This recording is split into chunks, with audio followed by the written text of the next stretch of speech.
我们在实验篇中呢，给大家介绍了如何利用 ISTO 自带的分布式追踪工具 Jigger 进行追踪数据的查看。那么这节课呢，我们来自己安装一套分布式追踪系统然后用它呢跟 ISTO 进行集成。首先呢，我们需要了解一下 ISTO 里边的分布式追踪它的实现原理。ISTO 呢以前是使用的 Mixer 进行分布式追踪这项功能的，但是 Mixer 废弃之后呢，现在使用的是Envoy 进行这个分布式追踪的实现。基于 Envoy 的实现大概分这么几步。首先呢，为流过 Envoy 代理的请求生成 Request ID 和 Trace Header， 也就是信息爆头。然后呢，基于请求和响应的元数据生成对应的 Trace Span， 然后呢，把这个 Span 呢发送到 Trace 后端，最后呢，再把转发 Trace 头到代理的应用节点。那么目前呢，在 ISTO 里边呢，它使用的是 B3 这种信息爆头这种信息爆头呢是最早由这个 OpenZipKit 它提出来的。大家可以从页面上的这个网址去查看它具体的信息。简单来说呢，这个 B3 信息爆头呢，就是用来进行一个微服务之间的信息头的一个传递。它叫这个名字的原因是它是以 X-B3 这样开头的。你可以从下边这张图中看到呢，从 Client 它首先会给Trace 的上下文生成这些具体的爆头信息，然后呢，通过 Envoy 传递发送给后端。通过这样的方式呢，关联起上下游，然后呢就可以实现追踪了。这种追踪方式呢，其实对应用来说并不是完全透明的这一点需要你注意一下，因为这跟ISTO 其他的功能不太一样，它跟应用不太透明。你植入的应用呢必须需要自己的去传递这个 B3 的 header 这点上需要注意一下。我们还可以对这个追踪的信息进行一个采样率的设计，比如说你只采样 10% 的一个流量用来进行查看等等。ISTO 自带的这个 Jigger 呢，是直接通过安装的时候通过 set 通过这个 tracing.enable 这样的一个入参来开启的，它会自动帮我们安装一个 Jigger。那么今天呢，我们尝试安装一个自己的 Jigger，模拟一下我们真实的应用场景中和已经存在的这样的追踪系统进行集成。我们今天要使用的是用 Jigger 的 operator 进行安装。那么什么是 operator？ 我们先来看一下 operator 呢，这个最早是由 Core DNS 这个公司来提出的它是一个部署和管理 Kubernetes 应用的一个工具包简单的可以这样理解。它和我们是自己去 apply 的方式安装的不太一样，就是它是部署在集群中，它使用这个 API 来管理这个应用，也可以帮我们安装功能可能更强大一点。它的原理呢，实际上就是Kubernetes 里边的这个 Customer Controller， 也就是自定义的 Controller。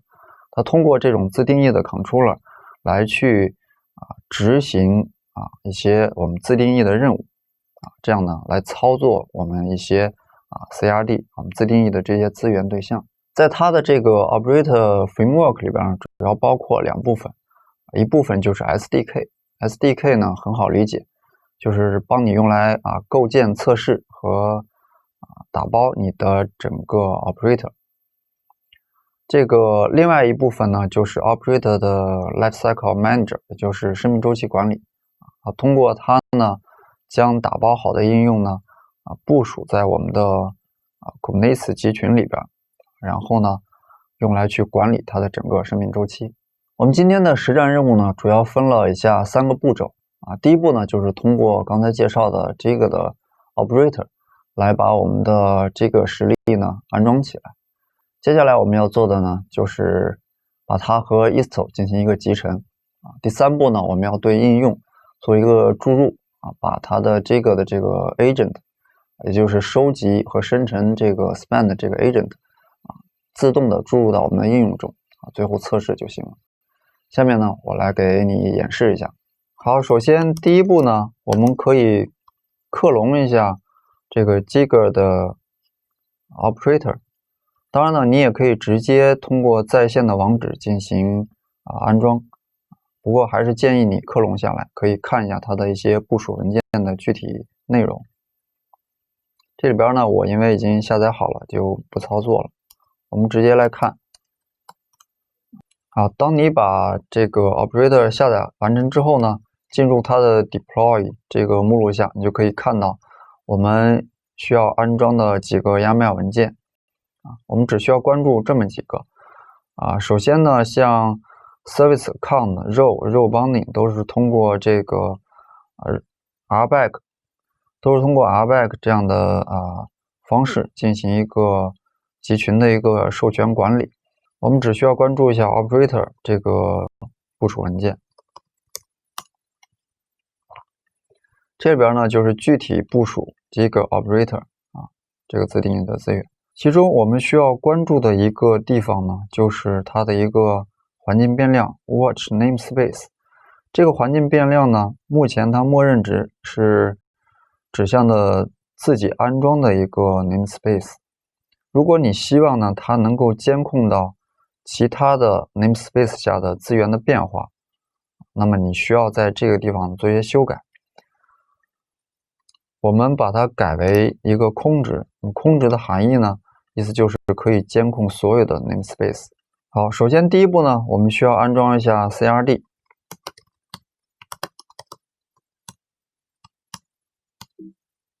这里边呢，我们安装一下具体的这个 Jigger CRD 就可以了。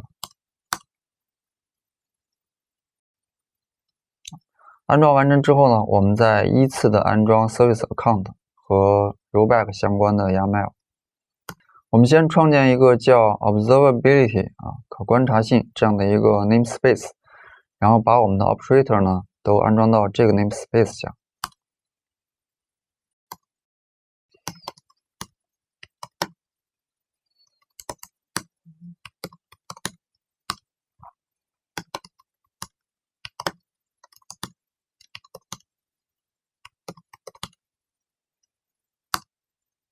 好 ，rollback 相关的这个 YAML 我们就安装好了。最后呢，我们就来安装一下最重要的这个 operator。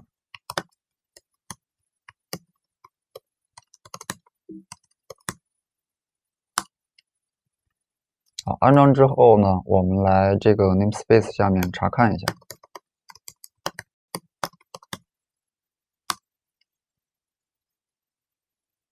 好，可以看到我们的 operator 已经正常的启动了。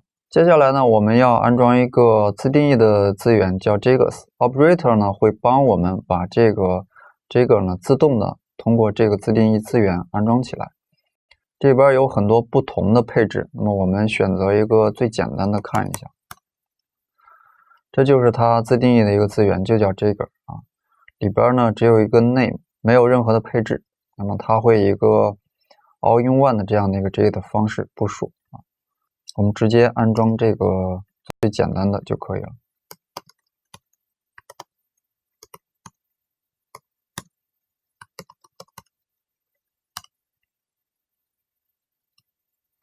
好，安装完成之后呢，我们来查看一下这个资源。好，可以看到呢，有一个叫 Jigger 的这样的一个资源，它已经运行起来了。它的策略呢是 all-in-one你可以在这个自定义资源里面做一些策略的配置比如说 production 线上环境使用等等。存储呢可以挂载各种各样的存储。我们再来查看一下我们 namespace 下面的资源情况。好，可以看到呢，我们刚才定义的这个自定义资源呢，已经帮我们创建好了具体的一个 Jigger。那么它的服务呢，我们也可以查看一下。可以看到呢，它启动了一些Jigger需要的服务，比如说 agent collector 和无头的这个服务以及 query， 也就是具体的 UI。我们可以把这个 Query UI 呢，直接打开看一下。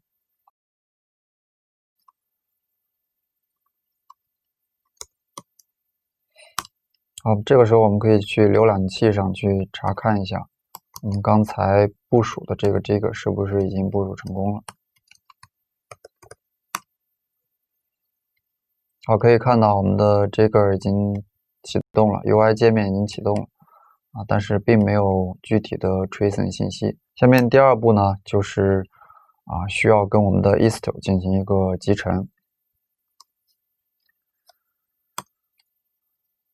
在 Istio 里边呢，集成一个外接的一个 Jigger 呢是非常简单的，只需要设置这样一个安装变量，就是 values global tracer zipkin 点这个 JS， 这个 Jigger 呢是跟 zipkin 共用这个地址的。后边呢只需要设置上 Jigger 的这个 collector 也就是它的收集器具体的一个 service 的 DNS 就可以了。这边呢，我们设置成刚才我们部署的simplest collector， 然后 observability 这个命名空间下9411，也就是它收集器的地址。同时呢，我们给它设置一个对外暴露的 ingress。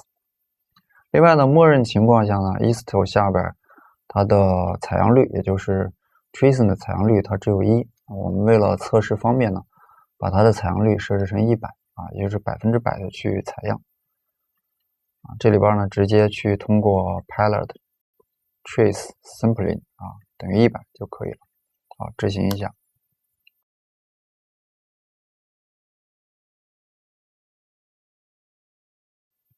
好，执行完成。我们看一下Istio 它的安装情况。好 ，Istio 的集成工作完成之后呢，我们就要做最后一步，也就是跟我们的应用进行一个绑定。我们需要呢通过一个注入的方式，来把这个 Jigger 的 agent 注入到我们的应用中。那么使用这个 Jigger operator 的好处呢，就是它支持自动的注入。我们只需要在 annotation 里边呢加入一个注入的标志，它就可以自动的帮我们在应用的 pod 里边启动它的 agent 这个 container。但是需要注意的一点是，就是我们在刚开始提到的因为在 Istio 里边呢，这个 tracing 它的植入呢并不是透明的，需要在应用里边呢添加我们的头信息所以呢，我们之前一直演示的这个 demo， 也就是 HTTP bin 这个应用呢，它是没有这个头信息的。这个时呢，我们可以还是用这个 Bookinfo 这个应用来进行测试就可以了。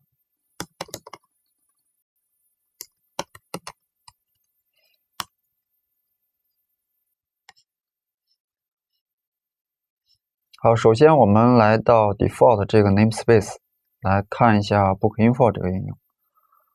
那么我们呢，尝试在这个首页 product page 里边呢，增加一下一个自动注入让它把这个的 agent 帮我们植入进去。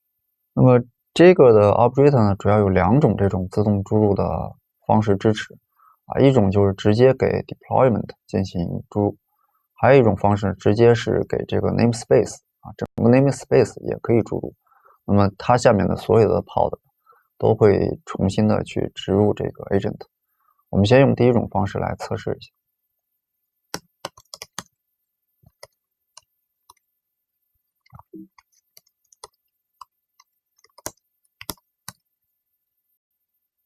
好，我们先通过编辑的方式来打开这个首页的 deployment。然后呢，我们需要在 annotation 这下面加入一个这个的自动注入，它的命令是这样的。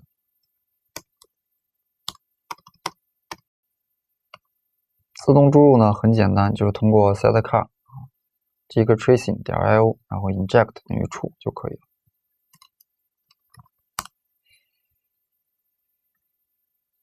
好，注入完成之后呢，我们把这个 pod 重建一下。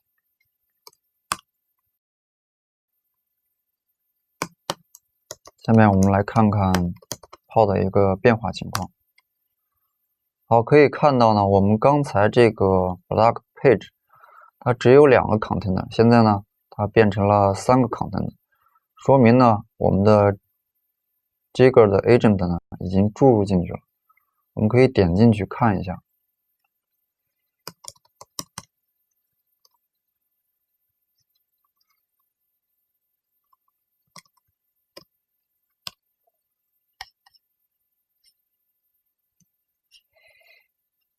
好，可以看到这个 agent 啊，具体的这个 container 已经注入进来了。好，下面我们刷新一下页面，让它产生一些请求，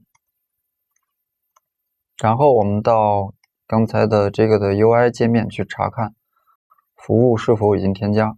好，可以看到我们刚才集成好的这个 Bookinfo 应用呢，它的一些服务呢已经显示出来了啊，这是我们刚才通过浏览器刷新页面产生的一个 service 请求。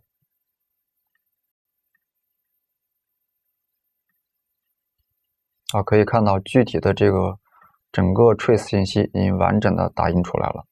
到这一步呢，我们自己安装的 Jigger 和我们的 Isto 就已经集成好了。这节课呢，我们介绍了 Isto 的分布追踪的工作原理。目前呢，它主要是通过 Envoy 来帮我们完成这个功能。但是需要注意的一点是，Isto 里边的这个分布追踪呢，它并不是完全的透明。